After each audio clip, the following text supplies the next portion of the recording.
Truth Talks. Please, I'm excited about the Truth Talks.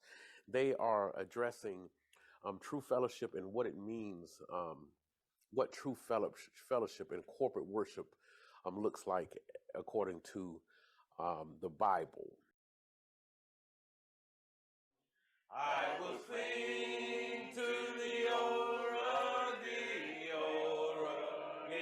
cross, and exchange it someday for a crown.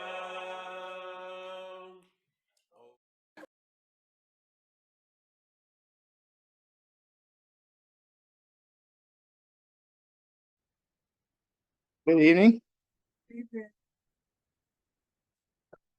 We're gonna get into chapter 11. And like Pastor Ken says, a lot of information. I mean, we went through a lot of information, the first 10 chapters of Daniel, but this is just a lot of information coming at you now. And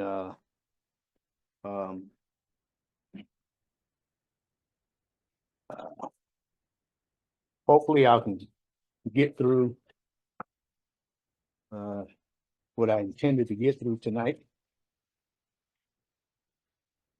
So we can, we're not gonna finish up. By no means. But we finished up with chapter 10 last week. And that was 2 weeks ago?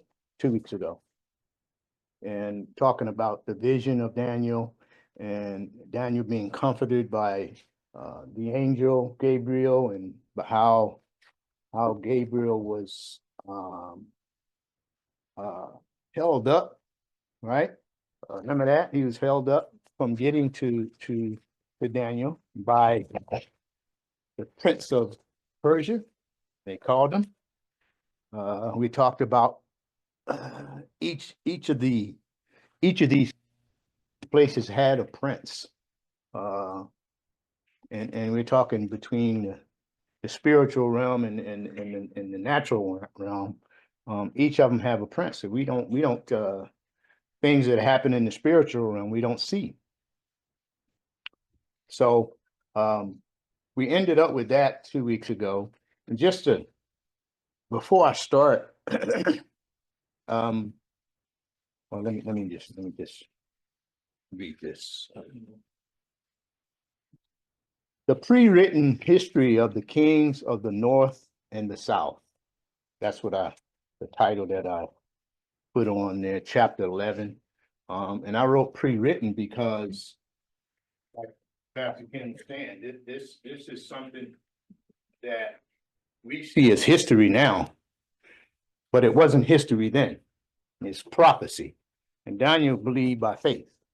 We don't have to believe what happened then by faith.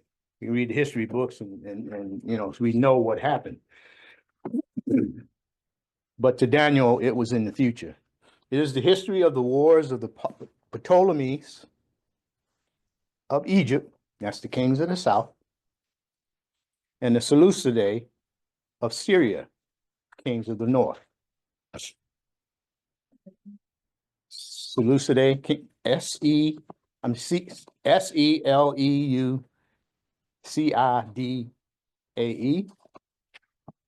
That's the north, Syria. And Ptolemy, Ptolemies.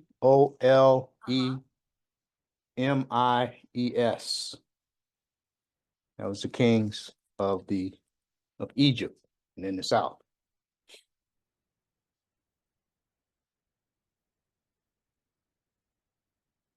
And as you can imagine, I mean, as you well know, back those times, these kings were succeeded by usually their sons.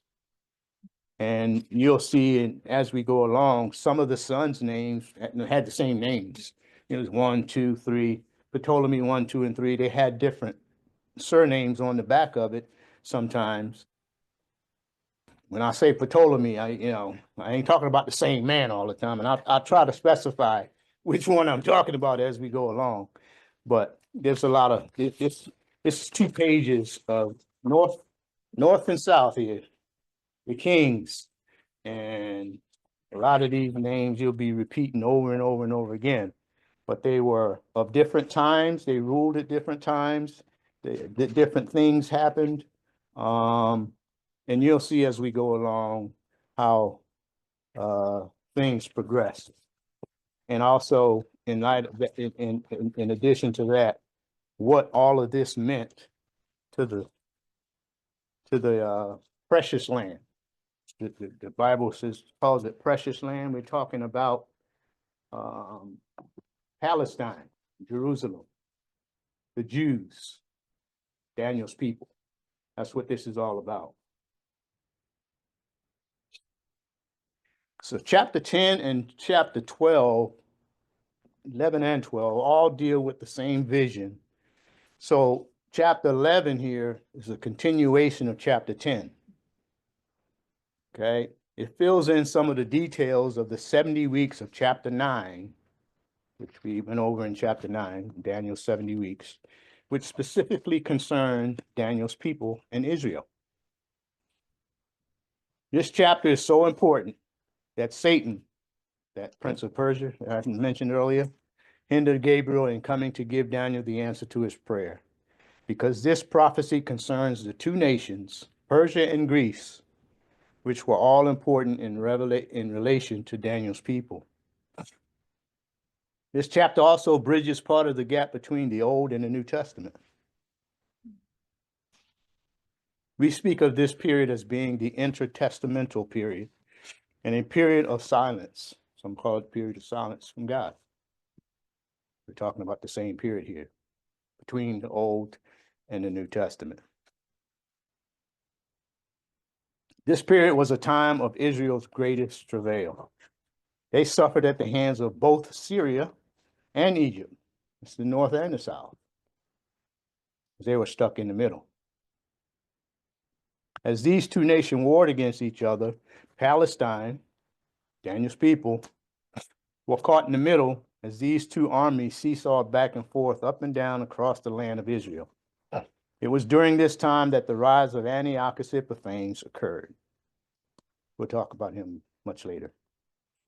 He was from the Seleucid family, and he would talk about him later. He was the main persecutor of the Jews for far more than the pharaohs and Haman and Hitler and whoever else persecuted the Jews. This particular guy was even worse. Prophecy also bridges the gap from the Medo-Persia over to the Greek and from Asia to Europe. Covered all of this. It tells of the transition of the world powers from one continent to the other, from the east to the west. Daniel's people and Israel was caught in a vice between the different powers, a time of great suffering for the Jews. So let's go to verse number 1. I'm going to read the verse and then I'm going to talk a little bit about it. Yes. That period of silence, how Yeah. many years ago? That was a period of 400 years, close to 400 years. I can figure it out real quick. I got the dates of the different kings and things like that. I'll let you know for sure later. But it was about 400 years. Verse 1. Now at that time, Michael, the great prince who stands guard over the sons of your people, will arise. And there will be a time of distress. I'm sorry. 11. Yes. No, we still talking about Gabriel. I'm a chapter ahead here. You better get to 12, huh? But no. Be done with it, right? No. Verse 1. In the first year of Darius the Mede, I arose to be an encouragement and protection for him. That I is Gabriel, is the angel Gabriel. And it occurred during the reign of Darius. This is also a time when Daniel was thrown in the lion's den. Remember that? Okay. Darius tried to deliver Daniel, but he was trapped by his own decree. Remember that? Remember King Darius? He didn't want to put Daniel in the lion's den, but his own decree required that he do that. That's a couple of chapters back. But the king said, thy God whom you serve continually will deliver you. That's in Daniel 6 chapter, verse 16. The angel encouraged and strengthened Daniel in his faith. That's also Daniel 6 chapter, verse number 22.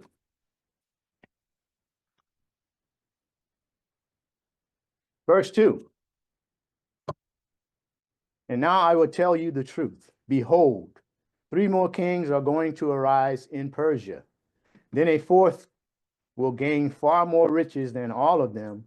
As soon as he becomes strong through his riches, he will arouse the whole empire against the realm of Greece.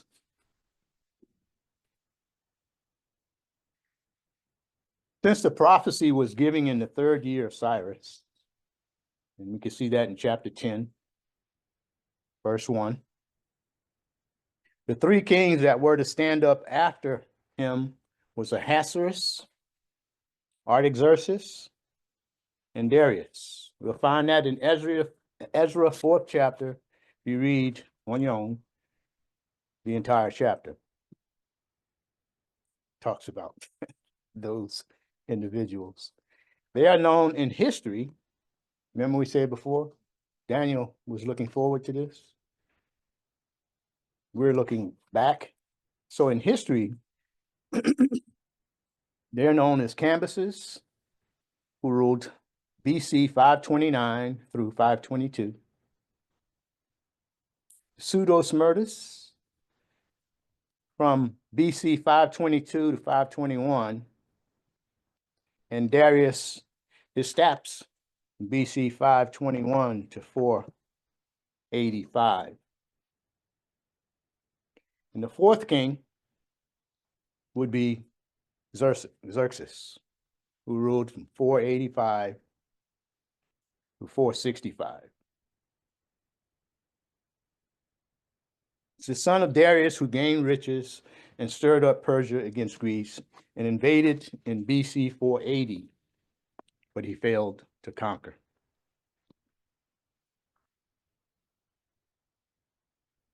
Verse 3. And a mighty king will arise, and he will rule with great authority and do as he pleases. It's a small verse here. But the mighty king in this case was Alexander the Great, who came to power in 335 BC over the Greco-Macedonian Empire, and he conquered Persia and assumed world domination. I just point out something here. Yes, sir. Remember when before Eric got up, I told you, look at it from Daniel's side, and in chapter 2, it says, behold, 3 more kings are going to arise in Persia. You mean verse 2? Verse 2. Yeah, verse 2. Mhm. And then it says that then, which means after that, a 4th king will gain. Yeah. See that? And then it said, gain riches. Then all of them, as soon as they became strong and rich. You see how he's looking future? Mhm. And so just, just set yourself in Daniel's seat. Because now we can go back and look at history books as third class. Oh man, scriptures, it's got to be true. Okay, Daniel has no history books to look at because it's history future. And so that's why I say just tonight, just try to be on Daniel's side. Now I know you've done your research, and hopefully we've done our research, and we can look at this and say, wow, how can it be so precise? Everything except for the names in some cases, that he just nails it. Now, even though we see the names as we look back and read the history, God just didn't throw anybody in there to fulfill No, this. he did. Okay, just like he had Cyrus 150 years before he was born. to come and do what he did. Yeah. Okay, he had, Azarias, Antiochus Epiphanes, Xerxes. They was by person in the mind of God, the ones who was gonna be the kings. So when we look back, you know, we not looking at it like Daniel looked at it. Daniel's having to believe when they came out this angel's mouth, it says, and now I tell you the truth. You see what I'm saying? Daniel's like moved by trusting in his messenger that this is definitely gonna happen. And so, like, you know, we talk about the church being raptured. We on this side of rapture. Right. And Believe we by faith. trust and believe that, because the prophecy has said that. We talk about the 7-year tribulation, of where we're gonna be in the scheme of things, and the millennium. Okay, the side we're on now with that, and the side Daniel's on with this. By faith, he's believing this, and he's trusting it that this is true. And so we know scriptures are true, so our future to what we look for is like Daniel's future to what he know. But the thing about it is, like, we know we're not gonna be here during the tribulation. Daniel know he's not gonna be here doing this, but he still pens it, so we can write a message now about the future of certain things we know we're not gonna be here. And so Daniel left this, of course, by the Spirit of God, that we can see, you know, Daniel looking forward to the future as this is being the promise. Just wanted to put that out there, so. This is gonna happen all through 11 Yeah. and 12, it happened in 10. Yeah. How we see Daniel looking to the future, and I'm gonna tell you something, reading this, it just shows us the sovereignty of God. You know, nothing is missed. Your life may not be specifically named in here, but your life is in the future of God as He's written history for us.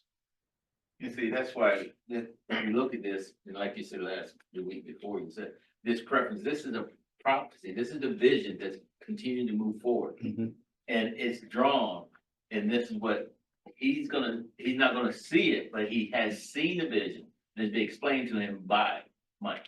Yeah. Right, now, He's we not have, gonna we do have a prophecy in two areas in Daniel's book, okay? Mhm. We have the spoken prophecy, which Right. means they're heard from God, okay, and they believe.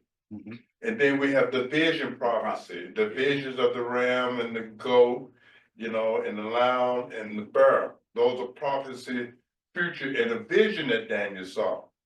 Okay, so it's just like the type prophecies, you know, like the brazen serpent in the wilderness that they were to look to. Right. Even though they did that, but to them, they didn't take the advantage of knowing that that's the type of Christ. Right. Yet they enjoyed and they was healed. And so Daniel in his vision and in his future prophecy, he enjoyed and he believed, but yet he's not going to experience in all cases. Right. Right. Okay, so. And also, you know, Daniel's visual prophecies, you know, he saw the ram and the goat and the four-headed, and all that meant something that we can look back and see what that symbolized. But they did explain it in the book. Yeah. Right. Yeah. Yeah. All right, just wanted to. Okay, verse 4.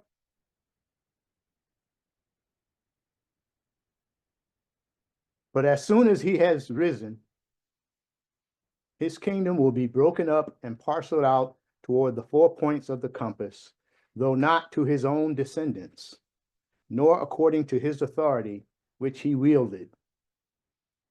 For his sovereignty will be uprooted and given to others beside them. So we know back in those days, usually the king was succeeded by his son in most cases, but that wasn't the case all the time. Sometimes it wasn't the king's son who succeeded him. And in this case, it wasn't even in his family. It was no one in Alexander the Great's family. It was for his generals who assumed the power. And I also read a note, it was less than 15 years after he died, he was extinct. It was no more, it was just in people's minds and in the books, but he was no more. So he didn't, his family didn't go on and their son and their son, and that didn't happen with Alexander the Great. You know why? You know what happened there? Yes. Could you explain it if you, or do you want me to? Go ahead. Alexander did have descendants, okay, and to show you how the sovereignty of God works in this, none of the descendants was take over. But for medical reasons, his brother couldn't take over. Because his brother was retarded, yeah. Mhm. And then his son that was born, I think the wife had the son after he died, Right. okay? And then he had there was another one that Another was, huh? I think there's another son, one He had another son. that was killed. He was killed, he had a medical reason or something. But it goes to show that this is future. Yeah. Okay, now, those sons ain't born yet. Yeah. So what would God allow or cause to happen to make this come true? You know, we think, oh, poor me, you know. Right. Remember, God is present in our situation. Mhm. And he was present in this situation to make sure that this prophecy come true. Mhm. And so when we talk about these four generals, it was always meant for it not to go to his posterity, but to these four generals. For the rest of the stuff you're gonna talk about, the wars that's gonna go on in between them. Mhm. And so this wasn't just by accident, always his kids, his posterity just missed out. Mhm. You know, God's hand is in this. Not so they would miss out, but some prophecy would come to pass. That's what I mean by the sovereignty of God. So we must see it from God's side that he's glorifying himself Mhm. and bringing prophecy to pass and it's been brought to Daniel. Right. Okay, so this one to. And unlike humans, I mean, we may think we can figure out how to do something, how the result of something, a way to figure out how to get from point A to point B. God already had that planned out. For instance, I don't want to speculate. I don't want to put some caveats out there, but Alexander the Great was a great military strategist. Some say the greatest in the world, even to this day. And he was a young man. He was also an alcoholic, right? And at the age of 33, I think it was, he died. Not having a lot of children and things like that. So, you know, and part of what you were saying, God made it so it would work out. One of his sons was, you know, retarded. Another one was this and that, whatever the case may be. That's how God planned it. That's how he worked it out. That's how he worked the end of it out. So I looked through all of that and because I wondered the same thing. Why? He was the greatest, that greatest man in the world, militarily, and he was taking over the world. He was on his way. This man was conquering so much, he grieved because he found no more countries to conquer. Right. So he was and even to this day, they say he was the greatest military strategist known to man. So, you know, who knows? Maybe he would have wiped out the Jews. That's not what God planned, right? Alexander actually took care of the Jews when he came in. They weren't, so, because remember, it was always the bigger picture with Alexander, since we're talking about Alexander and his effects to what happened. Alexander was always a bigger picture. The Greek, they believed in the free man concept. Right. So anywhere they went in that religion, because most of the people were being ruled by religion. Anywhere they went where they seen religion as the rulership, they said you shouldn't be bonded to this, and that's what you see later on with the generals that went into the Jews. They said, hey, y'all supposed to be free. You don't have to serve one God. You can serve all the gods you want. And they said, no, we serve one God. And that's where one of his generals went in and got to it. But Alexander was always about the free man. When he got to Jerusalem, he said, this is a Jew. This needs to be protected. He saw all the things that the Jews had, their culture, their richness with their spirituality. It was something he never seen when he got around the world. Yeah. As Alexander was dying, his 4 generals, they split that. And the one that landed on the kingdom of Jews was like, no, you guys are supposed to be ruling this way. And this was as time went on. But we see that that's where they talking about shutting down the Sabbath. Because they were killing people that's where we get the Maccabees revolt, we get the Hanukkah, all those things come into play, but it also talks about like I'm saying, a bigger picture. Yeah. So Alexander really, I don't think he would have wiped the Jews out because he never viewed them as a problem because he's seen their freedom as something that he didn't even understand as a conquesting Greek. I'm not saying that's what he would have done, Right. but he was on his way of taking over the world, period. So And- you say that he was mainly interested in tearing down governments. Kingdoms. He was the greatest king. He was gonna be the greatest king ever. And anybody he went up against, they fell. You know? That's, he had a way about him. He was a great military strategist, even at that young age. So Alexander died of alcoholism in 323 BC. 4 of his generals divided the empire into 4 geographical areas, which was ruled by one general, each by one general. Cassander took Macedonia in the west. Lysimachus took Asia Minor. That's modern Turkey. If you look at your map right now, that's the area of Turkey. Seleucus Nicator took Syria and the Middle East. Ptolemy took Egypt in the south. Those were the 4 geographical areas that they split up and the 4 generals that ruled those 4 areas. So all these 4 families warred amongst themselves and eventually lost their kingdoms to the Romans, who began to march east. And that was what we were talking about earlier. They shouldn't be new information to us as far as the 4 generals. That's where we first introduced this, that this would happen. Y'all remember? Y'all remember the dream that Daniel had? Right. After the burn, Yeah. you had the leopard with the 4 heads, remember? You Look see back that at- represent the 4 generals? Was it 7? 7, yeah. 7. Verse 6. And it talks, and it shows that the future of the Roman Empire, how they settled in, because Yeah. everybody else Yes. was warned, and Rome sat right there, and that Mhm. sets up the scene for the captivity, Yes. because when Rome came in, they did the opposite. They came in and said the Jews could do whatever they want, but then as they finished the conquest, they started to put more clamp Right.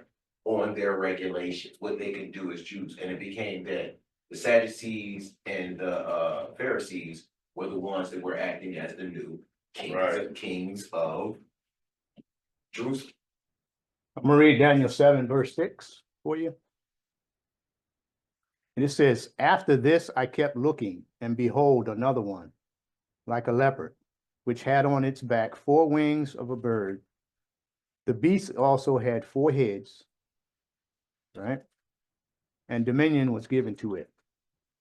Those 4 heads are the 4 generals that we're talking about here. Also go to chapter 8, verse number 8. I'm gonna read that to you.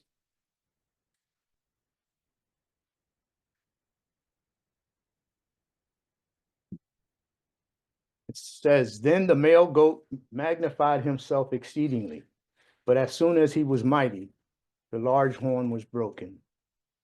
And in its place, there came up 4 conspicuous horns toward the 4 winds of the heaven. Those are the 4 generals that assumed rule over Alexander the Great's dominion. And those were the 4 geographical areas that they took over. Keep in mind that for the rest of the chapter, we're going to talk about the North and the South. And two of these generals in particular, and that's Ptolemy and Seleucus. If you want to divide the chapters now, so we got Darius in chapter 1, verse 1 and 2. Mhm. And then we got Alexander, Chapter 3. chapter Verse verse 3. 3 to verse 9. Mhm. Okay, so we know what we're dealing with, is the Mhm. kingdom. Okay, let's go. Okay. Verse 5. Then the king of the south, who did we say the king of the south was? Ptolemy. Right? He ruled in Egypt. Then the king of the south will grow strong, along with one of his princes, who will gain ascendancy over him and obtain dominion. His domain will be a great dominion indeed. Prophecy narrows down to two of the four kingdoms, because Daniel was told that the prophecy belonged to his people. And so the glorious land that you see in the scriptures here speaks of the Palestine and Jerusalem area, the Jews' land, lies between Syria on the north and Egypt on the south. So the scriptures speak of the kings of the north and the kings of the south, whose marching ground and battlefield would be the glorious, right there in the middle, right? One coming from the north, one coming from the south, they meet in the middle. Who's in the middle? Daniel's people. So that's prophecy as well. It was prophesied that they would suffer many days, right? That's right here in the scriptures. So these were the wars that would bring suffering to the people and desolation to the country of Palestine. Of the four kingdoms, Egypt was the first to appear. It was founded by Ptolemy Soter, right? So he was the first. He was one of Alexander the Great's generals who took the area to the south and Egypt. And Seleucus Nicator, Nicator, was appointed vicegerent of Babylonia, but was driven out by Augustus, another of Alexander's generals, and he fled to Egypt, where he was received by Ptolemy and was made one of his princes. You see that right there in the scriptures there? So, yeah. Is there anywhere, I correct me if I'm wrong? Is there anywhere in the scriptures besides Alexander, is there anywhere in the scriptures where we see the name Seleucus, Ptolemy? Do we see those names in the scriptures? We just see them in the history books, right? Yeah, that's on his Yeah. place. That's not They sitting are, here. they are. All of those names, the whole outlet is in the first, second, third, and fourth book of Yeah, but who? Maccabees. Yeah, Not Just in with- here. huh? Not in here. Not in this here. I'm just gonna get to a point here. Because there's another process, something happened with Judas Maccabees Mhm. steps in, Mhm. okay, which is in the book of Maccabees. So the point I'm getting at here is, in our study, we always talk about study, Mhm. there's other materials out there that are true and viable to stretch more information to us. Or we can, place the names where they're supposed to be. And I always say they're not inspired, but it doesn't mean that they're not true. Okay, so these are not nameless positions or nameless places. Yeah, the scripture is sufficient, north and south, Mhm. king here and king there. But it kind of helps put a name with it in this sense, okay? God knew that there was gonna be a firm foundation fellowship. Mhm. He knew that there was gonna be a pastor firm foundation fellowship. He knew there was gonna be deacons. He knew there was gonna be a teacher. Got it? He knew there was gonna be a video person. Mhm. Okay, now, you get the picture, Oh, yeah. okay? So he knew there was gonna be this north and south, and he knew specifically who it was gonna be. Yeah. So And- just like he works sovereignly and standing up kingdoms, he worked sovereignly in standing up local churches. Yeah. And within the local churches he worked sovereignly with the particular persons for the particular office in the local churches. You know, I hope y'all get what I'm saying here. What happened there was no incident. Things just didn't spill over Mhm. to where Seleucus and Ptolemy became these kings. Mhm. That just didn't just happen. Mhm. That was brought to pass. Okay? And so even now at Prayer Foundation Fellowship, the church, nor the officers, nor the people that's in the offices just didn't spill over. This is brought to pass. Mhm. And you know what? It's gonna be history. It may be written in books, you know, and people maybe read it later on. Yeah, 1,000 you know, years from now. And it may not be inspired, Mhm. but it's gonna become history. Right. When people start talking about the churches that God stood up, let's Mhm. say if there was some library where these churches was named and Prayer Foundation Fellowship was named, Mhm. then all the people who had offices will be listed, so it will become true. Mhm. Okay, so as we look at this, God is working the same way now. Mhm. It's, you know, and this is, I read this somewhere today, that history is evident of truth, meaning you can actually go and put your finger on it and say this happened. And where a lot of people tend to get those lines crossed with study scripture, and you're doing great by, you know, illustrating that, because whoever may hear it, you know, myself included, when we hear it, we're hearing history, but it's wrapped in a spirituality, which is taught through the culture. Meaning Right. I teach you things that historically are accurate. I can go and put my finger on it, but it might not have happened to Ken, it might not happen to me, it might not happen to someone else. But it did happen. An example would be how historically we talk about what the poor person would have taken as their offering for a male childbirth. Now you rarely see that in some scriptures, you might catch somewhere, but that's not widely known throughout history, but it is historically accurate for that culture. So, you know, as we look at the Bible, sometimes you can get so deep into it from the spiritual side, which you should always do, but forget that this is an actual National Library study history book. Mhm. So the facts that you're telling me, you can go and and I always say, they say the Maccabee books is non-canonical because of a lot of reasons non-canonical, because it's a smaller part of a bigger history. Mhm. So when you hear about the wars and everything else, that was actually the world shifting. It wasn't a focus on the Jews. It was a focus on the Persians, the biggest kingdoms out there. So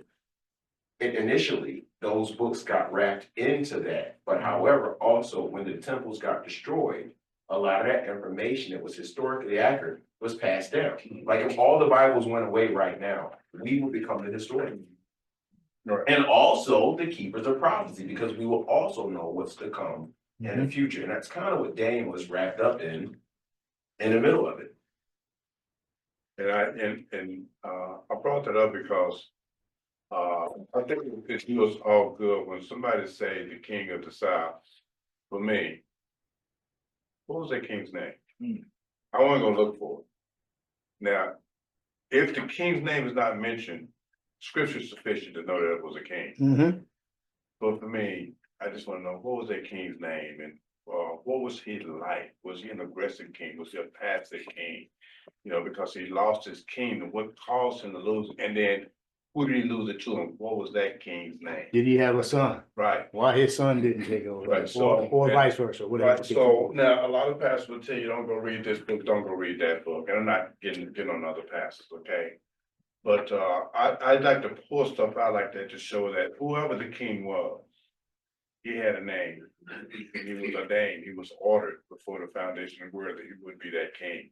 Nobody, in other words, nobody has read the Bible and stepped up to say, I'm gonna live this life to make the Bible true, Exactly. you know? 'Cause It wasn't of his doing. right, people try to frame away the Bible by saying men do things to make the Bible true, Mhm. and that's not the case. And that's what they did with Daniel. They Most of the things that the men say that they could do, it's impossible. Right, I was, it said what Jesus fulfilled 300 and something prophecy, the prophecy. process, yeah, Right, so for Jesus to do that, they say the actual science of it, not, you know, scientifically, it is impossible for one person to fulfill the thoughts or the actual events that was talked about hundreds of years later with accuracy down to the dates, to the wire, to the science. And that's why he says here, let's go back to verse 2.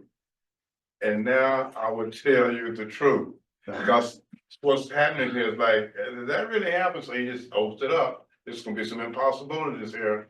And so it was inspired to write here that this is true. You're gonna hear some stuff that's gonna make you back up and think that it's not true. Mhm. So even in history books, we see that now, you know, we can see it coming together.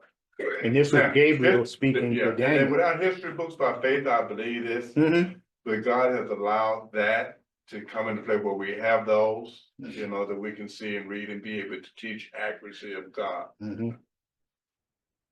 Yeah. So with Ptolemy's assistance, he recovered his province. Remember I said he lost it to one of the other generals and enlarged it until it extended to the Indus and included Syria as well as Assyria. So he became stronger than Ptolemy himself, and his dominion became a great dominion. Verse 6. After some years, they would form an alliance. They meaning king of the north and the king of the south. They would, after some years, they would form an alliance, and the daughter of the king of the south will come to the king of the north to carry out a peaceful agreement. But she will not retain her position of power, nor will he remain with his power, but she will be given up along with those who brought her in, and the one who sired her, as well as he who supported her in those times. That's a lot in that one verse right there. Right? Well, you're gonna see some women doing some things here in this chapter. And like I said, it's a lot of information we have to go over. So they formed an alliance between the two warring families, the Ptolemy Philadelphus. Now, I said Ptolemy, the first king was Ptolemy Soter, right? So now here I'm talking about, not talking about Ptolemy Soter. Yes, go ahead. I read something to solidify what you just said. Mhm. Afterwards, Alexander assembled to his, and I'm reading the first Maccabees, chapter 10, 51. Afterwards, Alexander sent his ambassador to Ptolemy, the king of Egypt, with a message to this effect: forasmuch I am coming again to my realm, and I am setting a throne of my progenitors, and have gotten dominion over Demetrius, and recovered our country. For I have joined in battle with him. Both he and his host was discomforted by us, so that we sit in the throne of his kingdom. Now, therefore, let us make a league of amity together, and give now your daughter to be my woman, and I will be your son-in-law, and I will be both according to your dignity. So that historically, what was talked about down to the letter, To the very person, to the to the very, you know, we read the Bible and the scriptures. And like you said, there's other books that we could read. Maccabees is one of the, it's some good reading out there, other than what we read here in the scriptures. It's true. It just wasn't put into the canon. Maccabees get down and dirty in detail into what happened. But for the scriptures here, we got hitting the surface here and there, and you have to do other research to get the down and dirty on all of that. Yeah, I won't hold you up on this, but if you think about it now, Uh-huh. that girl that was given over to the king of the north, you know, this is prophecy. Yeah. That girl was an ordained girl, but this didn't happen yet. She wasn't born. And her name, what was her name? Berenice, Bernice. You see what I'm saying? Berenice, yeah. It wasn't just, this just didn't loosely just fall into the Mhm. into the deal. So Mhm. now for that to be said, that means the king of the south, before his wife conceived, she was to conceive and have a daughter, so this can happen. Mhm. Mhm. You see? And some other wrinkles put in there too, Now, so. by them, it's just, oh, we're having a daughter, but by God, you will have a daughter, because Yeah. this prophecy's gotta come to pass. Yeah. You gotta get your daughter, you're gonna get your daughter. And this is why. Yeah. So Ptolemy Philadelphus, remember I said before, a lot of the sons were named Ptolemy as well, but they had different surnames. This is one of the sons of Ptolemy Soter, and his name was Ptolemy Philadelphus. And he gave his daughter Berenice in marriage to Antiochus Theos of Syria. Right? Antiochus Theos was not the original king of the north, right? Who do we say that was? That was Seleucus, right? Seleucus Nicator. So if the king of the north would have came against the king of the south, then essentially, since he gave his daughter, he'd been fighting against his own people. Yeah. So now they're relatives.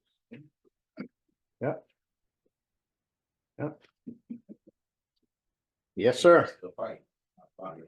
So Antiochus was already married. He was already married to Laodice.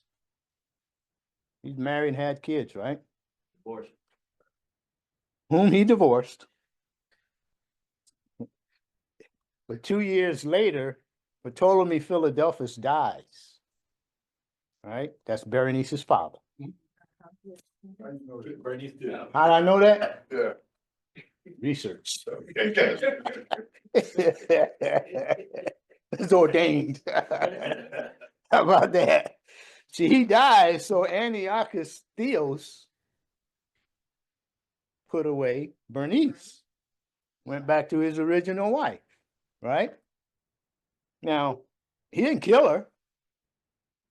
He just, I don't know, divorced her too, and then went back to his original wife. And her name was Laodice. See? Soap opera, huh? I tell you, all several soap operas all wrapped up in a couple verses. Yeah. So she in turn, when he got his first wife back, how do you think she felt? He done divorced her, got this new wife, kids, and he didn't just divorce her. Her kids had to go away too. When a man have a son, usually the son took over. He was the heir. So that meant her son wasn't the heir anymore because he took another wife and had a son. So how do you think she felt?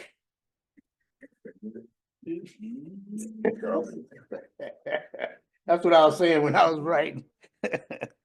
So she in turn poisoned Antiochus Theos. Really? She did. And then she ordered the death of Berenice and her son. Wasn't her fault? She was upset, to say the least, seriously upset, where she kills the king. I mean, the king's wife, the sons. So now her son is heir again. And then she had to kill the king to make her son successor. Whole lot going on. So Laodice put her own son, Seleucus Callinicus. That was her son on the throne. All of that covered the prophecy given to Daniel. Well, God had it under control. Yeah, he's always got it under control. You know, when we think we're doing something and we think, you know, we have an original idea or something like that, I often ask people or say to people, you know, you think you were the first one that thought of this or something of that nature? I mean, it's nothing new under the sun. You're not the first one that came up with this idea, though you may think you are sometimes. There was peace between Egypt and Syria, the north and the south, during the reign of Ptolemy Soter and Seleucus Nicator. That was the two first rulers, generals. When Ptolemy Philadelphus took over and his half brother, he had a half brother by the name of Magus. Magus married the daughter of Antiochus Soter. Here we go again. Different families, north and south, intermingling. Antiochus Soter was the new king of the north.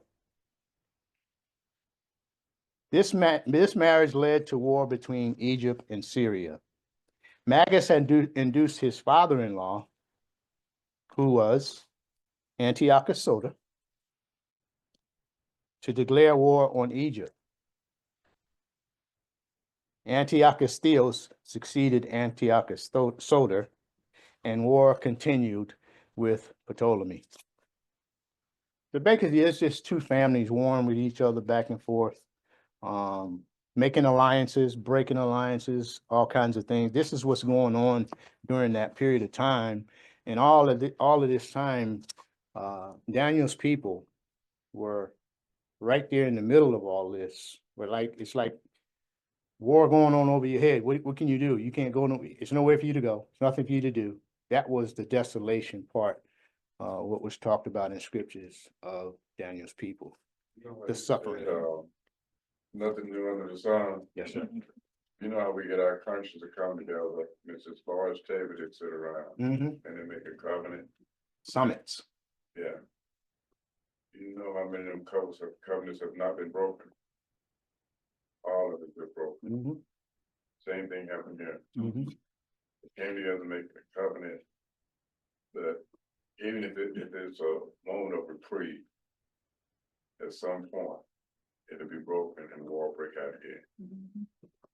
And there's in the works right now, and I won't go into this, but in the works right now, today, there's summits going on to try to have one world dominant kingdom, so to speak. That's spoken of in the scriptures as well. But this is something in our future. Won't go into that.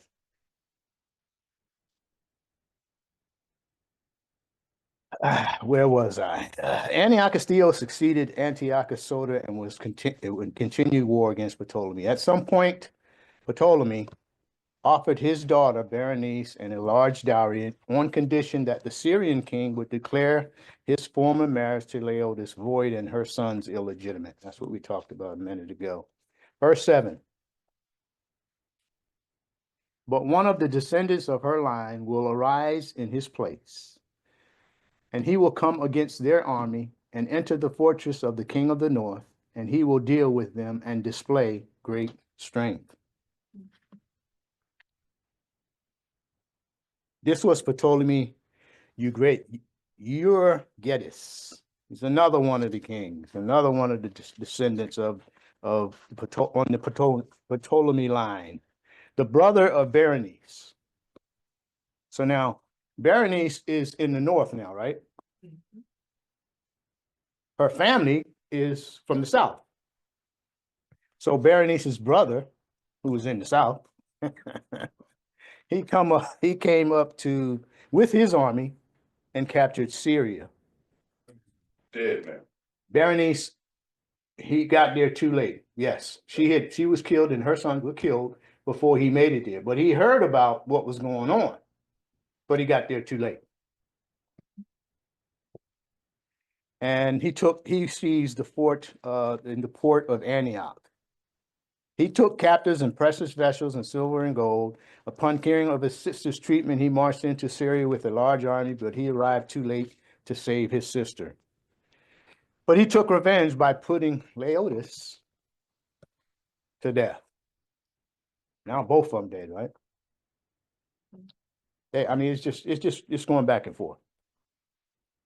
So this was the wife of. The first wife of the- of the King of the king in the north. Okay, so she was the one put away.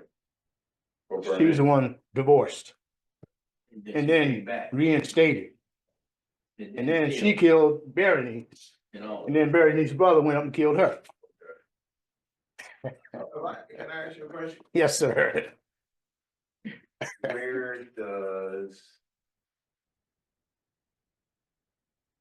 or during all this, what is the state of Israel? Israel's in the middle. This war is going on constantly. Right. Israel's in the middle and they're being pulled back and forth. When this was in power, they're captive to this nation. When the South is in power, they're captive to this nation. This is what Israel and the people and the Jews were being, because they weren't a nation among themselves strong enough to war against either one. Like I said, they were in the middle and prophecy is fulfilled when Christ said that they would suffer. There are some Jews at some point try to get involved. I don't know if you Yes, that's later on. Yes, sir. And the only reason I asked is because during all this, it's like that, and that's kind of what I was saying about how the fighting is so big, it tends to seem like the conversation is just about Assyria and Egypt. And during this whole time, Jerusalem is in the middle of two warring nations. They're going through exactly what Daniel was saying. Mhm. There's famine in the land because there's fighting. Jerusalem is the battleground. Yeah, it's right in the middle. They're opponents at this time. So this what leads into that uprising and revolt. Mhm. Because their country is smack dab in the middle of fighting. And as they're smack dab in the middle of fighting, every time one king loses, he makes up a new decree. And as the Israelites were in the middle of it, they begin to say, hey, wait a minute. Your rules don't fit what our God said. And that's when all of the attention goes from these two warring kings and say, oh, wait a minute. This small group of people in between us is telling us no after they seen we conquest the world. So that's the play that's actually happening right smack dab in the middle of these two large conquests that we've seen throughout the Bible. We've seen Babylon come in and then Babylon fall. We've seen Persia come in and Persia fall. Imagine all of the little small instances where, or the big instances where Israel was big enough as a kingdom to defend itself. Now they're just a small And small they're nation smack dab in the middle. even them, they weren't on one accord either. No. There were, I don't want to say evil, there were, bad Jews as well. And that's the thing, once the Greeks came in, half of the Jews said, hey, you know what, we might as well build a temple to Zeus. Because the Greeks are here, we gotta give them something, and the other ones was like, why are we building anything to another god? Now, actually, this is what sparks all of that stuff in the middle, while the wars was going on. And I just ask that because as we talk about Egypt and Assyria, it's also very important to remember that Israel as a nation is going through everything that Daniel is explaining because of these kings around. Mhm. Yeah. And that's just prophecy being fulfilled. That was prophesied beforehand, and now it's happening. And we can look back to it. Verse 7.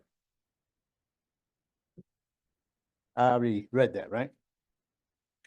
So Ptolemy Euergetes, the brother of Berenice, like I said, he went up to avenge his sister, and he killed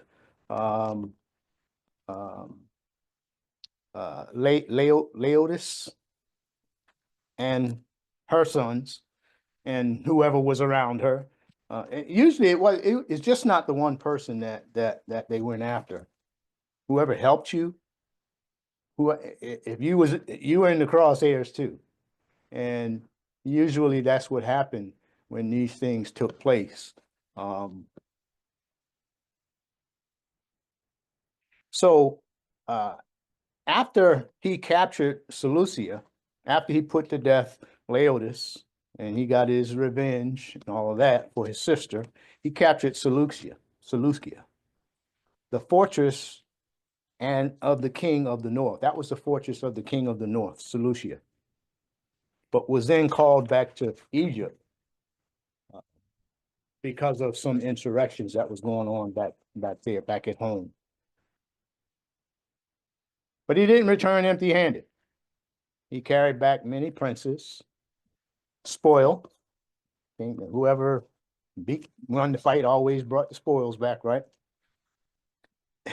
To the value of 40,000 talents of silver, 2,500 precious vessels and idol images of the gods. It was probably more than that. Some of the spoil that he took back were some that were formerly taken from Egypt and carried to Persia. Remember that?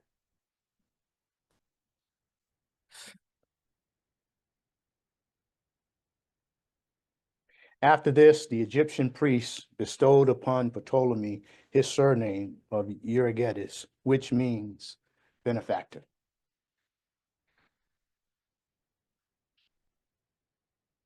I'm gonna read 8 through 10, and I'm gonna talk about those in one fell swoop, one swoop here.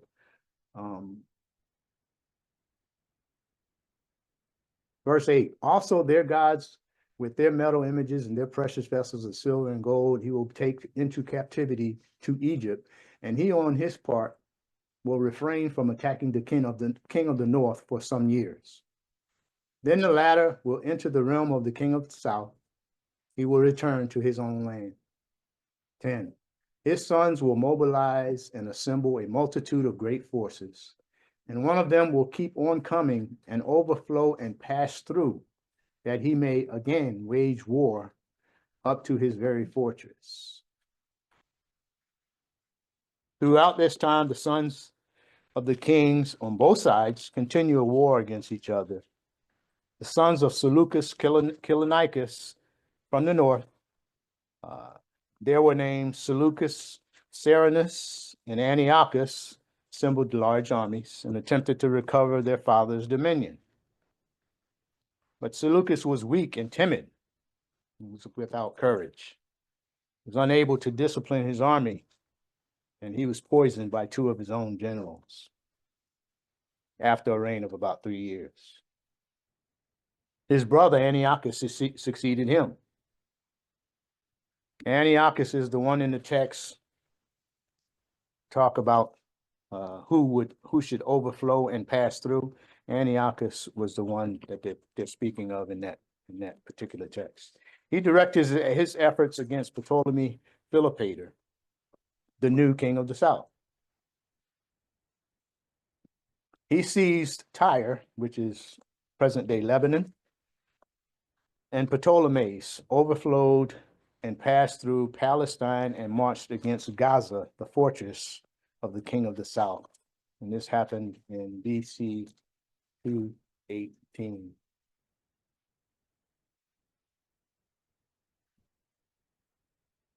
Israel is forever making wrong choices, found herself being made captive first by one and then by the other. King of the south, Ptolemy Philopator, assembled a great army and defeated Antiochus at Raphia, not far from Gaza. This was a year later, BC 217. He was lifted up in his heart by his success, but was too anxious to return to his usual pleasures, and so lost his opportunity to gain supremacy. King's pleasures. I'm not a king. King's pleasures. Yeah. He had whatever he wanted. Right? We talked about those a few chapters ago. Me about that. I gotta go find out what they is. I know. I did too. They got it well, but hey, you should have been doing. Go ahead. Yeah. Going down to verse 13.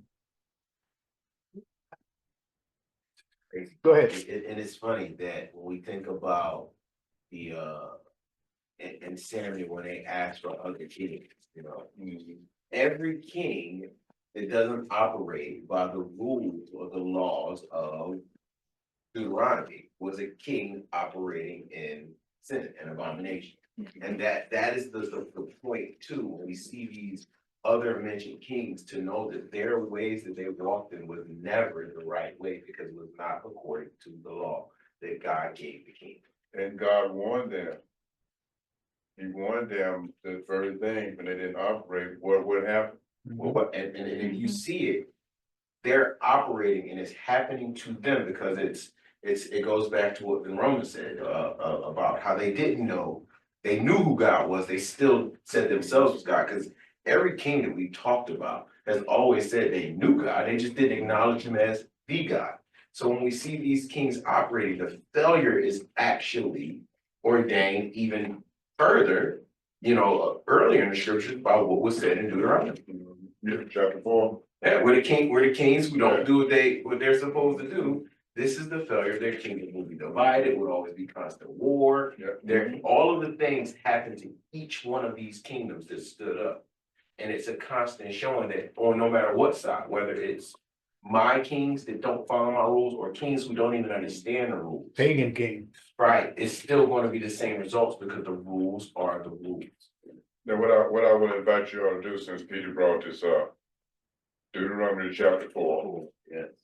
Take your time and just try to read it before next Wednesday. God had told them the very thing that's happening to them was gonna happen if they disobeyed. Mm-hmm. Okay, so Deuteronomy chapter 4 is read that, please. It served you good.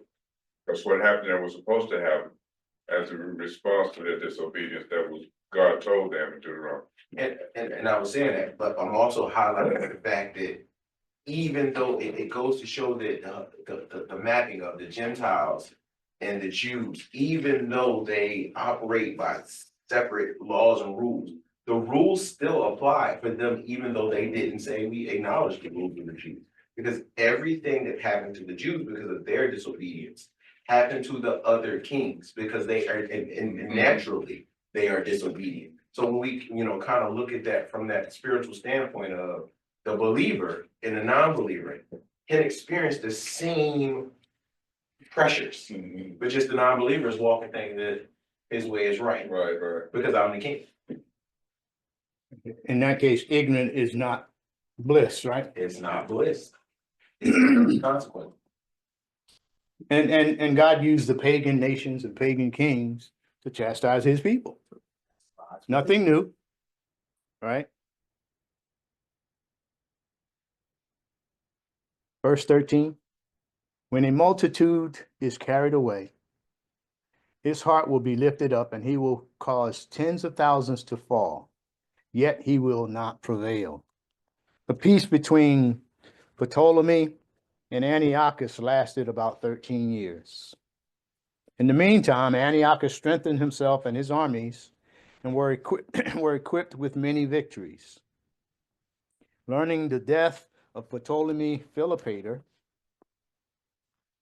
and that he was succeeded by his infant son, Ptolemy Epiphanes, Antioch marched against Egypt, expecting an easy victory.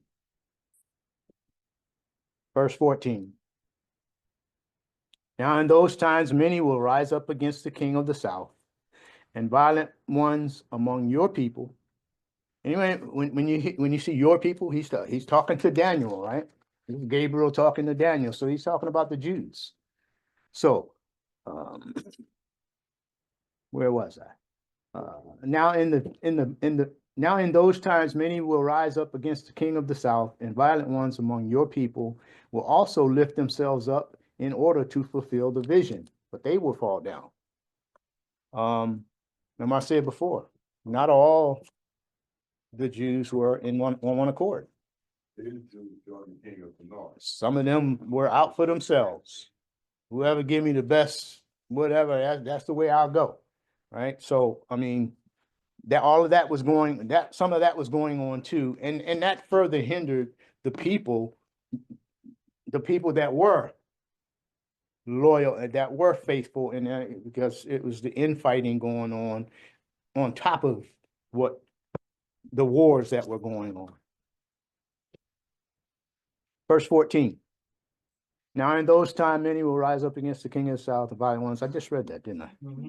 Along with the many that stood up against the infant king of the south was Philip. Philip was he was the king of Macedon, who went into agreement with Antioch to divide the kingdom of Ptolemy Epiphanes between them.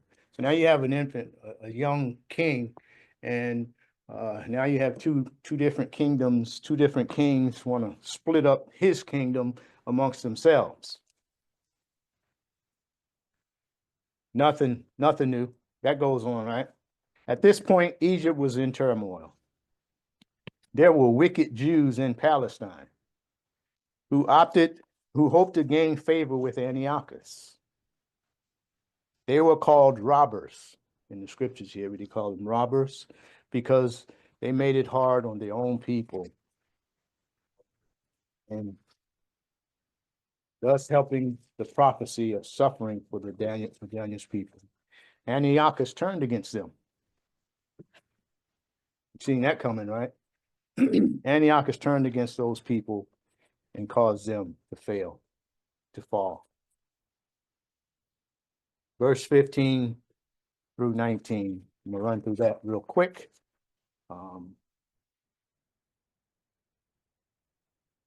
Then the king of the north will come, cast up a siege ramp, and capture a well-fortified city. And the forces of the south will not stand their ground, not even their choicest troops, for there will be no strength to make a stand. But he who comes against him will do as he pleases, and no one will be able to withstand him. He will also stay for a time in the beautiful land being Palestine, right? With destruction in his hand. He will set his face to come with the power of his whole kingdom, bringing with him a proposal of peace, which he will put into effect. He will also give him the daughter of women to ruin it. It's history repeating itself again here, right quick, right? Verse 18.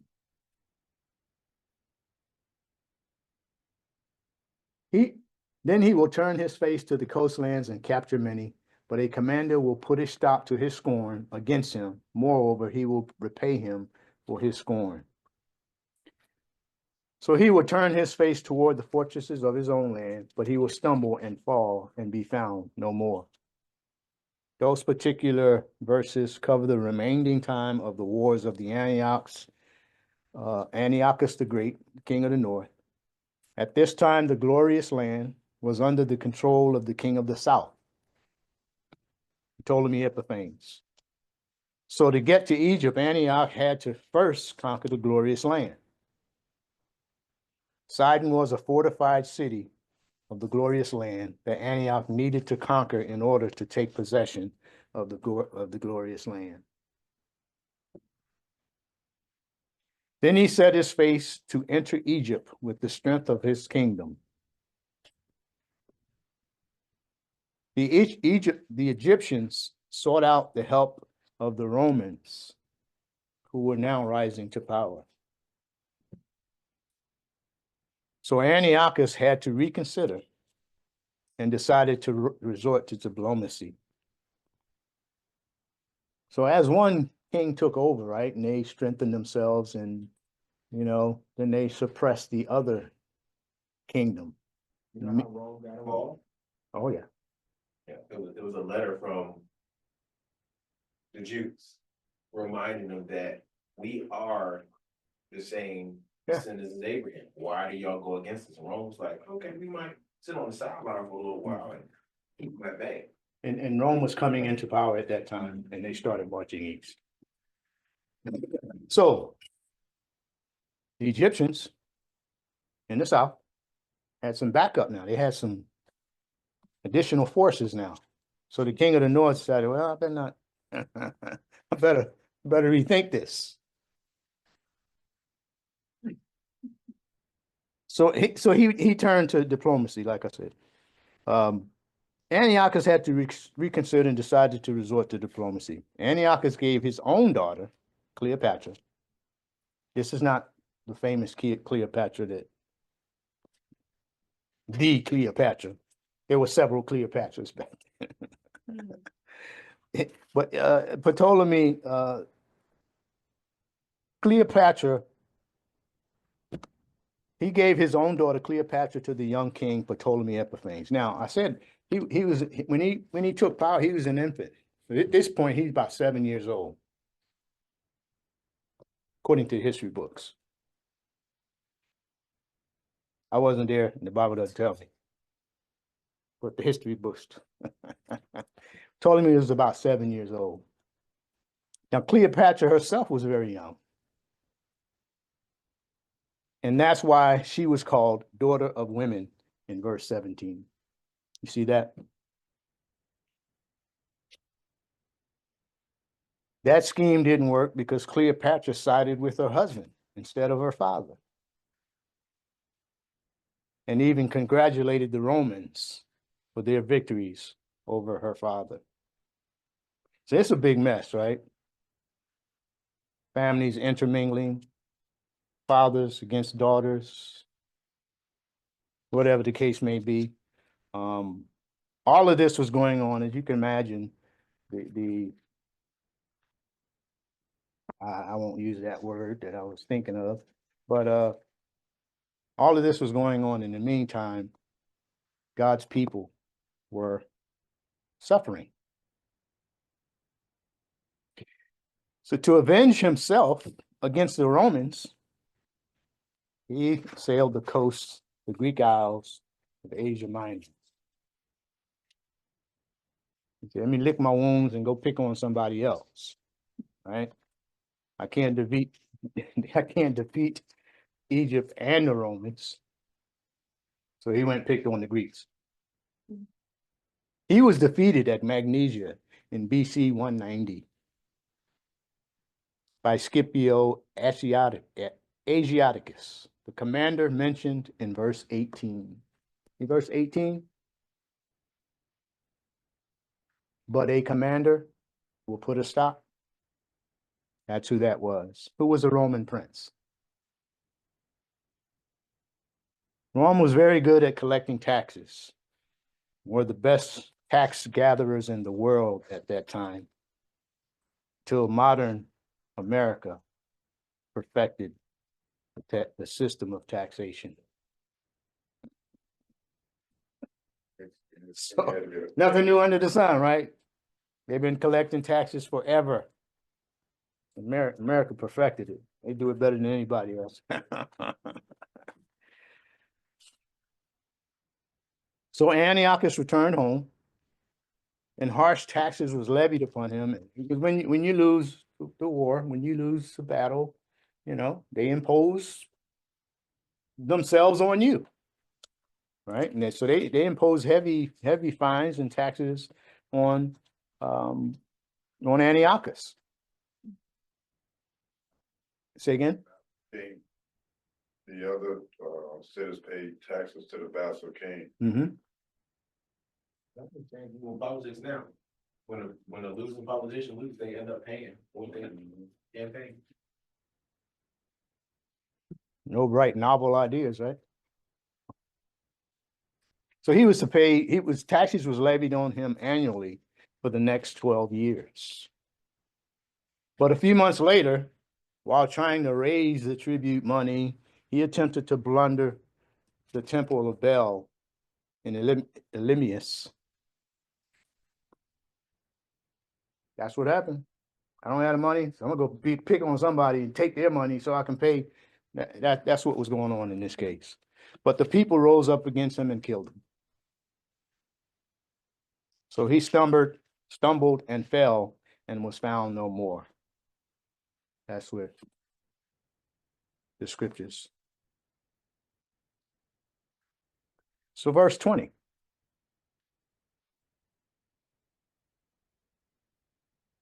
Verse 20 says, then in his place, one will arise who will send an oppressor through the jewel of his kingdom. Yet within a few days, he will be shattered, though not in anger nor in battle. Antiochus the Great was succeeded by his son Seleucus Philopator, who was compelled to raise taxes or to pay the heavy price tribute imposed on his father. He reigned about 12 years and toward the end sent his treasurer to Jerusalem to confiscate the treasure of the temple. Within days, he was poisoned and died, neither in anger nor in battle. Now, I'm not going to get much further than that tonight. I got pretty much what I wanted to get through tonight. But verse 21 introduces the despicable person, right? They call him despicable. What does it say here? Verse 21. In his place, a despicable person will rise. That person is Antiochus Epiphanes. Antiochus Epiphanes. I've been calling him Epiphanes. Antiochus. Who reigned from BC 171 through BC 164. We'll end there and we'll pick up with verse 21